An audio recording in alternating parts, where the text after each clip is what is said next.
I feel you. I feel like as soon as I seen you, I said, man, he good for my channel. Yeah, you already He was trying to sell me these lobster tails. lobster tails. Ooh, Yes, sir. If I ate them, you know what I mean? Let me get one of them right there on face. Let me get one of them on face, though. Let me get one of them on face. You feel me? Go ahead, get one take that one. Yeah, Yes, real sir. recognize real. You heard? Yes, sir. What's your name, brother? Man, Chief, man. Chief. Yes, sir. That's what's going on, Chief. Yeah. Chief, let's get to know you a little bit, man. If I ate seafood when I had someone to cook that shit right now, I would have bought them lobster tails. You hear me? Yes, sir, That's what's already up. know. But you got that hustle in you. You hear me? All day. Listen, I said, man, look, when you approach me with them lobster tails, I said, nah, I don't want to buy them lobster tails, but I got some bread for you. You want to do an interview? Yes, sir. You hear me? You already know it. That's what's going on, man. Let's get to know you, man. Talk about your childhood a little bit. Did you grow up in a two-parent household? No, actually, man, when I turned 9 years old, my mama, she called the police on my daddy, said that he drew a gun on her. Yeah. So my daddy had to leave the house. 2 weeks later, I'm in school, and we get a Piggly Wiggly's bag full of my clothes. My mama gave me over to the state, me and my two brothers. At 9 years old? 9 years old. Okay, keep going. I went to 9 different families in 4.5 years. And a lot of them, they was like, if your mama didn't love you, they come get you. They were telling you that as a kid? Yeah, spit my face, threw grease on me, all that stuff. Hey. So why would they adopt kids just to treat them like that? To get the check. Okay. That's what it's about, getting the check, you know what I mean? Right. But, 14 years old, I got out. My daddy came, quit drinking. He got all me and my two other brothers. So, anyway, long story short, I was about grown then, you know? And I stayed in the streets till I was 17. Right. August 17, 99, I got sentenced to 120, 150 months. Right here in Greensboro, Guilford County. What's that, 10 or 12? 10 or 13? 10 years, yeah. Yeah. And I ended up doing 134 months because I messed up my first 8 years in prison. Not listening, being foolish or whatever. And, I got out. I've been out 14 years. Been out 14 years right now? Yes, sir. That's good, bro. Keep going. And I had a family. Right. I had my wife and my son. I had my first son. He's 7 years old right now. And it's, what I'm doing now let me to where I'm at, right. Drugs. Drugs. Okay, let's back up a little bit. Talk to me. You finished high school? No, sir, but I got out, I got my GED. Well, yeah. Well, Yes, sir. That's finishing. Okay. It's finishing. You might not got no diploma, but GED work just as good if you do the right thing with it. Yes, sir. So, when you got out the, what was it, you say foster home? Yes, sir. Foster parents? Yes, sir. And went back to your real daddy around 14. Yeah. Obviously, you quit school at some point. So let me ask you something. Around what time did you start dibbling and dabbling with the hustle, drugs, weed, alcohol, anything like that? When I was about 14 and a half, my daddy, he came home and he went in my room and he found like $1,300, $1,400. My uncle, he looked, whatever. We were from Lumberton, Pembroke. And long story short, man, my daddy told me, he said, boy, you gotta get out of this house. You ain't gonna stay here. Can't live here doing that right there. And my daddy's a Christian. Right. And my uncle, they gangsters, whatever. Anyway, So what was the first thing you tried on the street? Was it alcohol, Reefer. cigarettes? Reefer. So I smoked weed first? Yeah. Started smoking grass, cigarettes, then liquor. And then, I got, connected whatnot. So, I started doing my thing and, had everything from up under the sun. At 15, I had a trailer and 2 cars. Right. Usually like Mr. T. The jewelry, the materialistic thing, the thing that you make you successful. Right. But at the end of the day, that doesn't. That's right. And, like I said, I stayed in the world about 3 years, about 2.5 years before I got sentenced. So you After stayed I in got the out of world? foster care. Yes, sir. What you mean out here on the streets? Yes, sir. Okay. Stayed in the world, yep. So then when you did 10 years, let me ask you something about them 10 years. Share some of the experiences you endured during your incarceration. Was it a rough sentence? Yeah. Yes, because I stayed in the county almost 2 years, so I got melanin in my skin, and I was real white. So I went to Morganton High Rise, started out. I was on the 12th floor processing. Once they sent me to the 9th floor, it's gladiator school. Right. So a brother on the named 9th VA floor? all day. So a brother named VA, he come to me to my white boy and click your card. I'm like, nah, pa, I ain't like that. He thought you was a white guy? He thought I was a white boy. But what did you say? You Lumbee Indian? I'm Lumbee. Yeah, from Robertson County, Pembroke, Scuffletown. And it was rough, as you said, and getting write-ups, like I said, I did my first 8 years behind the wall, close custody. Then So magnet you went across scholars. the foothills? Yeah, I went straight to Foothills. I Okay. thought I left Foothills, went to Pope. Right.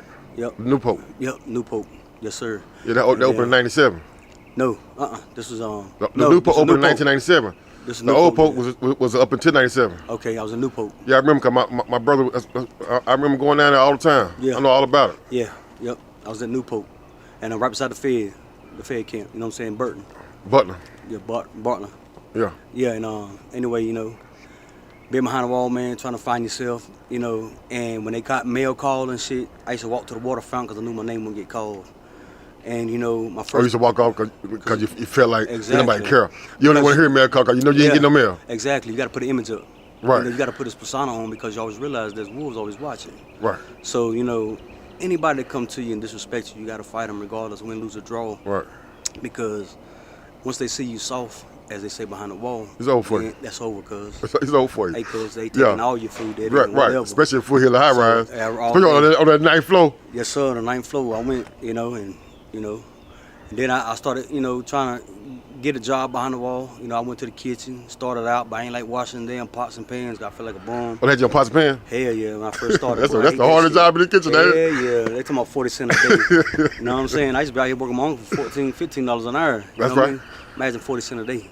That's right. So at the end of the day, whoever hears this and see this and want to understand, please don't get out here thinking that you can be on the streets, man, with your family. If you got it, save it.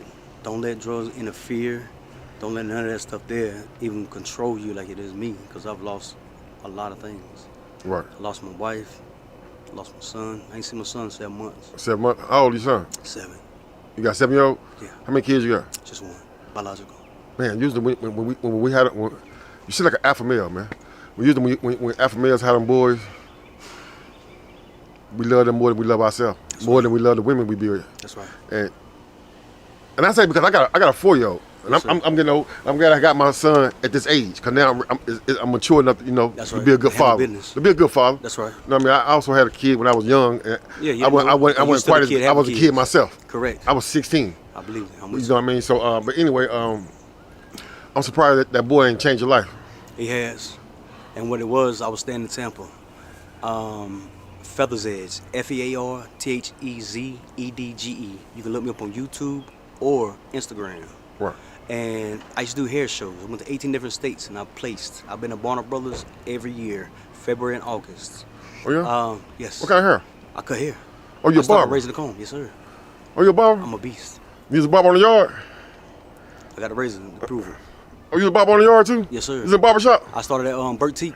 I was the one to open up Burt Teak. Oh yeah. Yes, sir. Okay. So Bird T, that's down there by Windsor. Yep, Little It's Washington. in Windsor. Yeah, Windsor. It's in Windsor. Close to Little Washington. Yep. Yeah. But So, yeah, man. I started behind the wall. Started raising the comb, and never looked back. You know what I mean? right. Man, listen, man. That's a good trade, man. I want my son to learn how to cut one of his trades. I'm gonna teach. I want him to teach how to Yeah. cut hair. I'm sending barber school and everything. Yes, sir. Because as long as you, that's a trade that no AI, no nothing else can replace. That's right. That's exactly. So right. as long as you know how to cut hair, Yes, sir. be a plumber You always and be things like employed. that, you always gonna be able to get some bread. That's right. So I want my son to pick up that trade, no matter what else he do in life. I also want him to know how to cut hair. You hear me? Yes, sir. But that's something good, bro.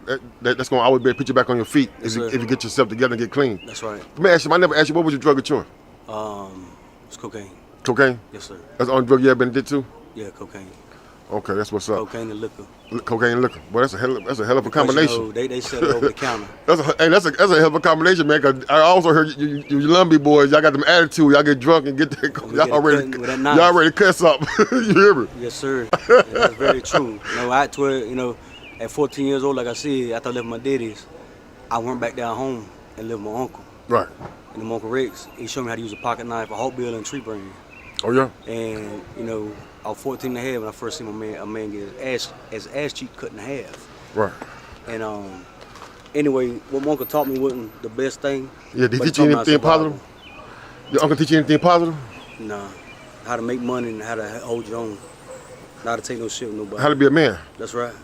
outside of the hustling, the violence, and that. He still taught you, still bring you in and show you the love that you ain't get for other men. That's right. So Because one thing about it, you're going to gravitate to whatever shows you love. that's right. And you know, in the streets, whatever shows you love, even if you're gonna get that pack, move it and do what you gotta do. You know, it is what it is. Right. That's that love. Right. And then when you get older, you kind of realize it wasn't the right kind of love. Correct. I mean, it feel like love when you're young and you get that 'cause bread. you don't know better. But when you get older and you look back, you're like, damn. Yeah. I received it as love, but that wasn't the type of love I needed. That's right. Because it all play a part in the destination where you end up at. You know, imagine something. Outside of your family and your 7-year-old, you also said when you were young, you stayed on the street for a couple of years. Yeah. What's your living situation now? Homeless. Okay, so outside of homeless, incarceration, things that you already told me about. Yeah. Is there any more damage or consequences behind the lifestyle? Yes. When your dignity, when you lose your dignity. That's real. Let me tell you something. That's real. You know, and I fear a lot of things, but when you realize what FAAR stands for, false evidence appearing real. And when you realize that everything that you perceive is just false, Yeah, but you build it up mentally. Yeah, that's right. And you know, you gotta have faith. You know, FAATH, faith astonishes individuals through hardships. And right now, I'm going through a character building stage. My life's not over. I'm 41 years old. That's right. And I was born on Easter Sunday. And I got a lot more living to do because I'm very responsible for my son. That's right. But where I'm at in life right now, I couldn't be around him because I don't want him to see daddy like that. That's right. You know, for 6.5 years, my son has always looked at me for any and everything. I always slept in the Superman. bed. Superman. Yes. That's right. Yes. You were Superman. And I let something come in front of me that's got my vision blocked right now. And I'm, like I said, I'm in a character building stage right now. And So make something. Have you ever thought about because I see it on your mind, but thoughts without action is just thoughts. So my thing is, have you ever took them steps to get clean, try to get clean? yeah, Are you working on anything right now? yeah. Actually, I go to court the 23rd this month. Are you going to court? And after that, there, I'm what's it call it? I'm gonna tell them I need to go to a rehab. You know, That's right. Because one thing, there's 3 things you gotta change: is people, places, and things. You know. That's true. Hey, how you doing, young lady? What's up with you? You trying to do an interview? Yes. Y'all remember who that is? Come on over here. Stand over here. You can do one next. I ain't know who you were. You looking all different. I know. Look at you. Y'all see what it is. So, you like, But yeah, brother. Let me ask you something else. If you had one regret outside of your addiction, what would it be? losing myself. Losing yourself? Yes, sir. That's a good answer, bro. Yeah. That's a good answer, man. I like you, Chief. Yes, sir. I'm gonna give you my information. I'm gonna contact you. Can contact me anytime. Yes, sir. If when you go to court and they put you in rehab, they'd be fantastic. Yeah. But sometimes things don't go as planned. That's right. If they don't, and you still want some help, you do the groundwork, and I assist you on whatever you need me to assist you on. Yes, But sir. you gotta do the groundwork. Yes, 'Cause sir. a lot of times I tell people this, and they want me to go do everything for them. Nah. Hey, yo, look up this place. Go do this, that. One thing No, about no. me, I don't ask nobody for nothing. Right, I'll find a way. right. If you do the groundwork, That's right. and you need me to assist you, pick you up, things like that, make sure you get there on time, all that, call me, bro. Yes, sir. You know what I mean? When I'm gonna give you my number, we're gonna stay in contact, man. I wanna see your progress, man. Definitely. I like you, man. Yes, sir. Real talk. I got a donation for you too. God bless you. You ain't gotta sell them. Let me see what them is Them again. lobster tails. You know what? Ooh wee, lobster tail too. You got 4. You might take this little break and go somewhere and chill out and cook Yes, them for sir. yourself. Yes, sir. You feel me? Might Cook as them for well. yourself, man. God bless you, bro. Yes, sir. Thank you.